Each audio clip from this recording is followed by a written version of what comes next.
아침 말씀. 오늘 본문 말씀은 사도행전 12장 13절에서 25절입니다.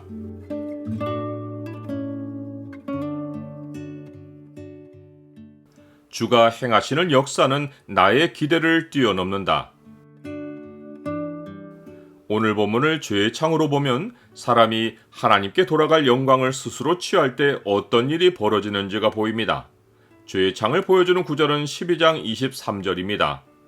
헤롯이 영광을 하나님께로 돌리지 아니하므로 주의 사자가 곧 친히 벌레에게 먹혀 죽으니라. 베드로는 천사의 도움으로 옥에서 풀려나 교회가 모여있는 장소로 향합니다. 그가 대문을 두드릴 때 로데라 하는 여자아이가 영접하러 나왔다가 베드로의 음성인 줄을 알고 기뻐하는데 문을 열 생각보다 베드로가 살아 돌아왔다는 소식을 전하려는 마음이 앞서서 달려들어가 베드로가 대문 밖에 서 있다고 전합니다.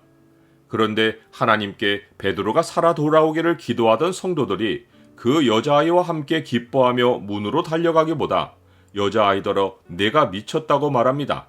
여자아이는 기뻐하던 모습을 멈추고 자기 말이 참이라고 호소하는데 그들은 그러면 그의 천사라고 말합니다. 당시 사람들은 사람이 죽으면 그의 천사가 사람들에게 나타난다고 믿었습니다. 그러하니 성도들은 이제 베드로는 죽었다고 생각하고 그의 천사가 나타났다고 말한 것입니다. 그들은 내일이면 베드로가 처형될 것이 확실한데 갑자기 여자아이가 한밤중에 베드로가 왔다고 말을 하니 그가 죽었다는 확신을 더 가진 것입니다. 그러나 하나님은 절대로 우리의 기대만큼 일하시거나 우리가 예상하는 대로 역사하지 않으십니다. 그러하기에 사도 바울은 에베소서에서 이런 말로 하나님께 영광을 돌립니다.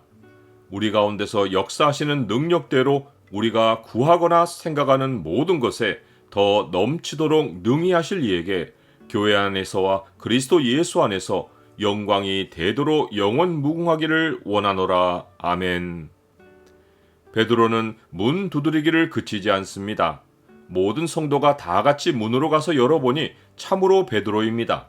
그러나 여자아이는 베드로의 소리를 듣고 기뻐했는데 그들은 베드로를 직접 보았어도 기뻐하기보다 놀랍니다.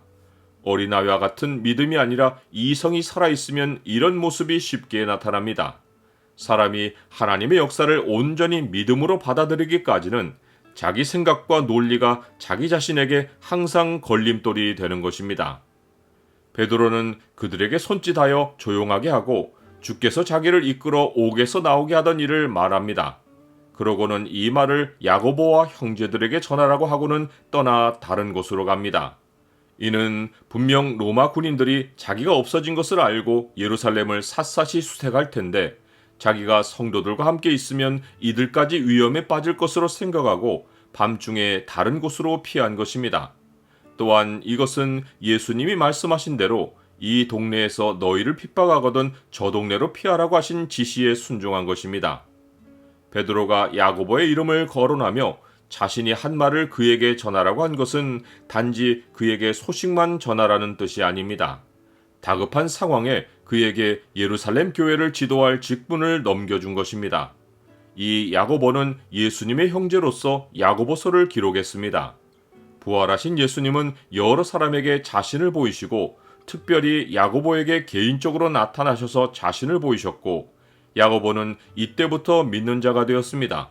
그 야고보가 이제는 베드로를 대신하여 예루살렘 교회를 돌보는 직분을 물려받은 것입니다. 나는 갑작스러운 상황 변화에도 주님의 섭리가 있다는 사실을 믿습니까? 헤롯은 베드로를 놓친 파수꾼들을 로마법에 따라 처형합니다. 죄수를 놓치면 죄수가 받을 형벌을 파수하는 군인이 당하는 것이 로마법인데 파수하던 군인들을 처형한 것은 베드로에게 가해질 형벌이 사형이었다는 것이 확인된 것입니다. 이 헤롯은 어느 날 왕복을 입고 단상에 앉아 연설하는데 백성들이 이것은 신의 소리이고 사람의 소리가 아니라 하니 한껏 어깨가 올라가서 그들이 하는 말이 마땅하다고 생각합니다. 즉 하나님께 돌려야 할 영광을 스스로 취한 것입니다.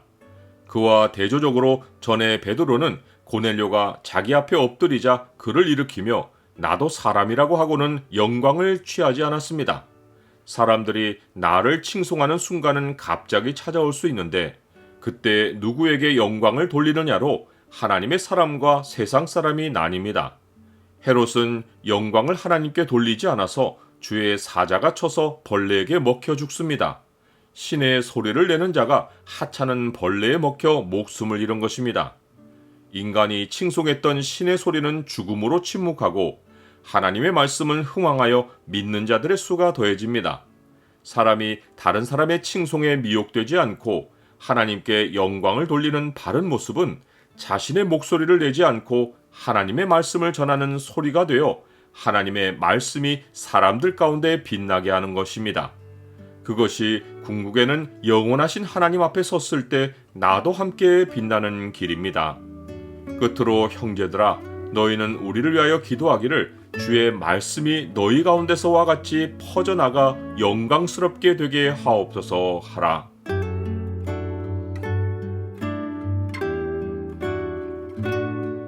주님, 주께서는 언제나 사람의 생각과 길에 묶이지 않고 역사하시오니 주의 역사를 이성으로 판단하지 않게 하옵소서.